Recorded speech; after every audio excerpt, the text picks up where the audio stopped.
Welcome back to Pardon the Interjection with your host, Supreme L. Islam and greetings. We're going to continue with the topic of 1789, and we'll be reading from a book entitled Europe, 1789 to 1920, in part by Edward Raymond Turner. And pardon the interjection. And remember, when you hear Turner or Washington, those are, Europeanized or colonialized names or derivatives of the names Washita and Tunica would be Turner and Washington.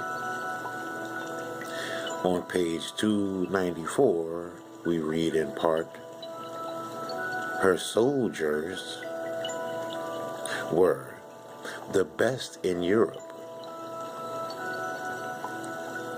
She was a strong naval power. She drew great revenue from the industrial districts of the Netherlands, from Mexico and Peru. She received the greatest quantity of gold and silver that had ever come to any people in the world,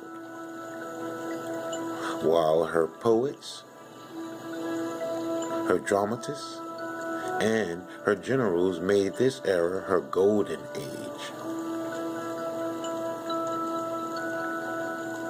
Decadent much of this was lost in the 16th century, 17th century. It of Spain was mostly gone in the 18th and in the 19th.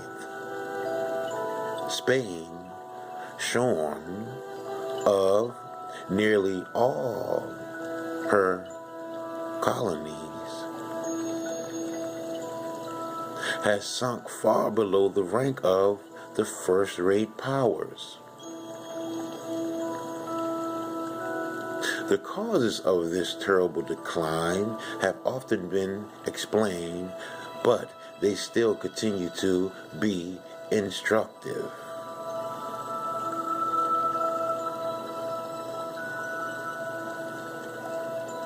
Spain, like Portugal and Sweden, undertook far more than her strength permitted. She had neither population nor natural resources enough to enable her to hold a great empire. And the parts of her empire in Europe were so scattered that it would have been very hard to hold them in any event. She exhausted her resources trying to win back the revolted Netherlands. And in 1588, she lost a great fleet in the waters about England. From this time, her decline is often dated, but actually it resulted from far greater causes. Much of her soil is not rich or well watered,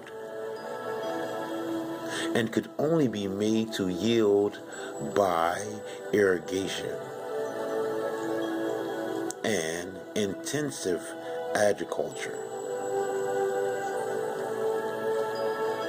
The best places were in the south, where agriculture and industry had been developed by the Moors and the Jews, pardon the interjection, who are us and the same.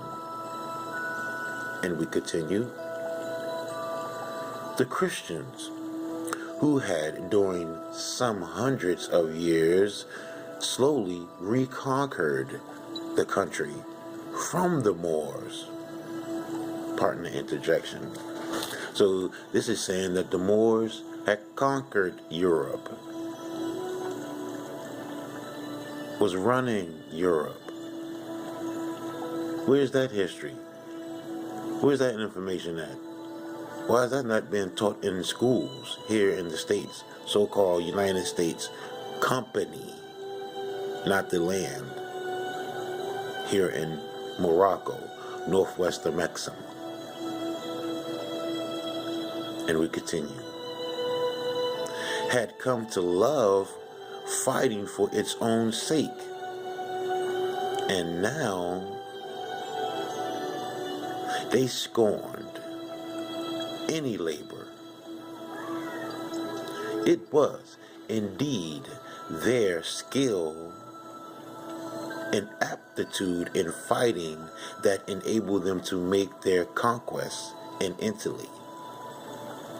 But meanwhile, they left the work of the country largely to the Moors and the Jews.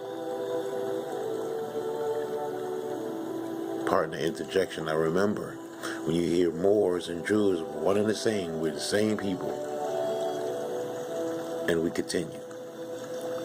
Unfortunately, the Spaniards had become the most bigoted people in Europe.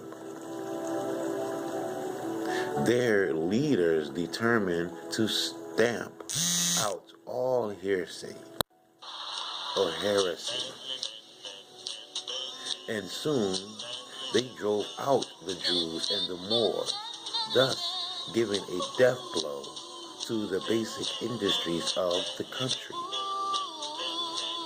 The Inquisition made such war upon freedom of thought that all the bolder and more enterprising intellects were suppressed or compelled to conform. There was indeed no heresy, but there was also no more of activity and progress. Meanwhile, Spain consistently lost the best and more vigorous of her people, the Moors, pardon the interjection, who went out as immigrants to America. Vast amounts of treasure in silver and gold continued to come from the American mines. But it went out of the country almost as soon as it entered, for there was little industry.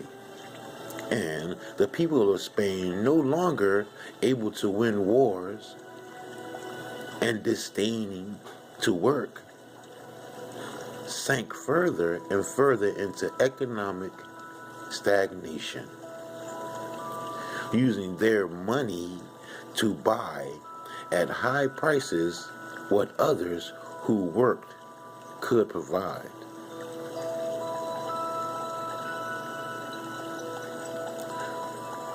We're going to pause it right there. Well, thank you for enjoying, or I pray that you enjoy each time we bring information to you to uplift fallen humanity. This has been another episode of Partner Interjection,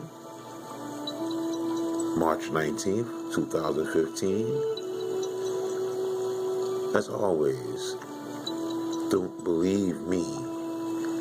Go check it out for yourself, and you will be amazed at the jewels you'll find on your treasure hunt. We are Moors. We have a nationality. We are a people. We're not black, Negro, colored, or chattel property. We are flesh and blood and full life beings. Now it's time for us to act accordingly. Love rules supreme.